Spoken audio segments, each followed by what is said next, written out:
The sun blazed across an ancient Middle Eastern landscape where golden sand met endless blue sky.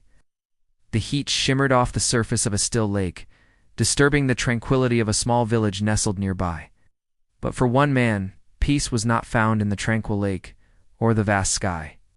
His name was Elisha, and he walked with God. Elisha lived in a world that knew little of God, a world where magic and religion were intertwined and misunderstood. And he yearned for more, for a deeper understanding of the Creator.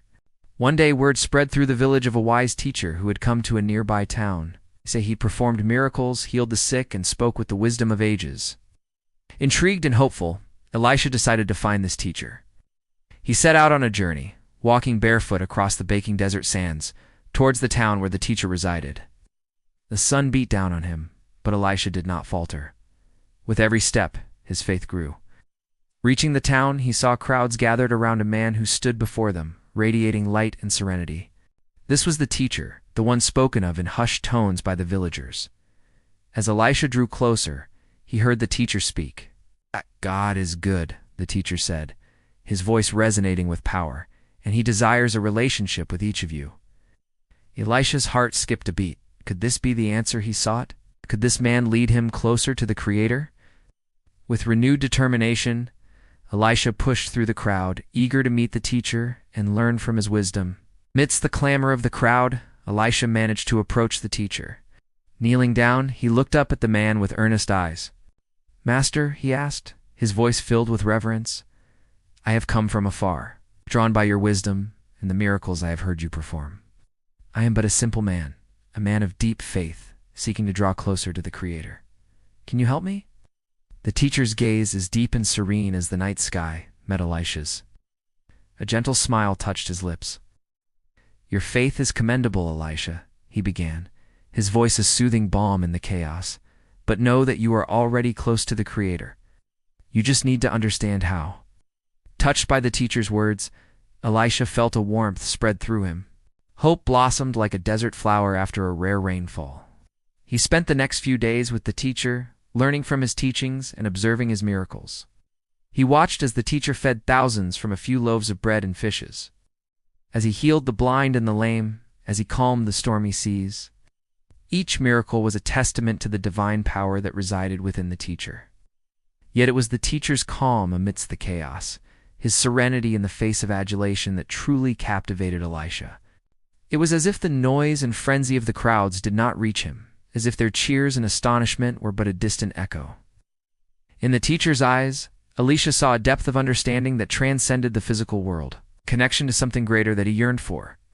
One evening, as the sun dipped below the horizon, painting the sky in hues of gold and crimson, Elisha found himself alone with the teacher by the tranquil lake. The events of the day still echoed in his mind, the multitude, the miracles, the teacher's enigmatic calm. Finally, he could contain his curiosity no longer. "Master," he began, his voice echoing the reverence he felt, "you perform incredible miracles, heal the sick, and bring the lost to the fold. You seem to be at peace, even in the midst of great turmoil. Can you enlighten me? Who are you, and what is the source of your power and unwavering peace?" The teacher turned to Elisha, his gaze as deep and fathomless as the lake's still waters. For a moment he was silent, his eyes distant, as if seeing beyond the physical world. Then he began to speak, his voice a low murmur that held the resonance of ages. "Elisha, you seek to know who I am and the source of my power and peace. Very well, I shall tell you. But understand that this knowledge, like all knowledge, is but a drop in the vast ocean of truth." Elisha nodded, his gaze unwavering, his heart pounding with anticipation. The teacher stood up, his silhouette outlined against the fiery hues of the setting sun. "I am a servant of the Most High," he began, his voice echoing with quiet authority, "a conduit through which the divine will flows.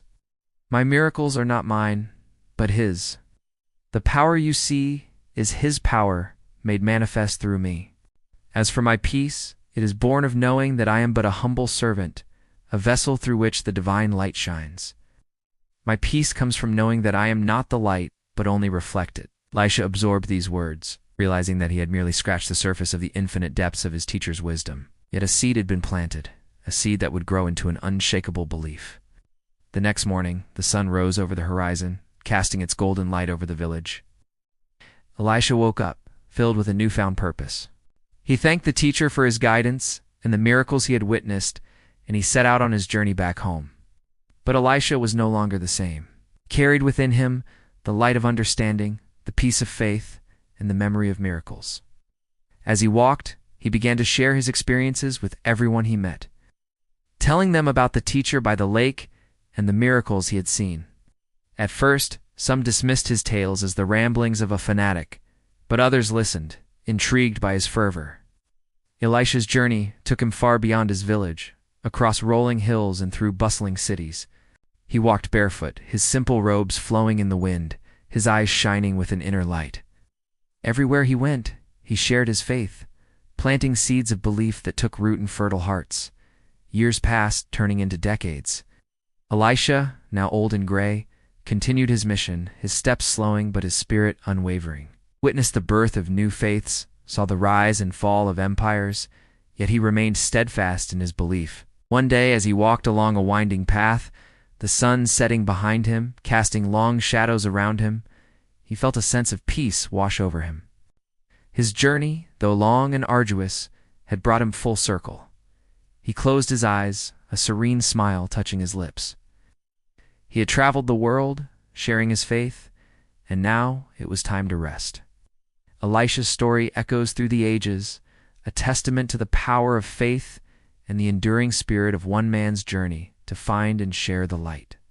The desert sands whispered his name, carrying his tale to those who would listen. And under the vast canopy of stars, Elisha found his peace, his journey complete, his spirit soaring like a bird, finally free.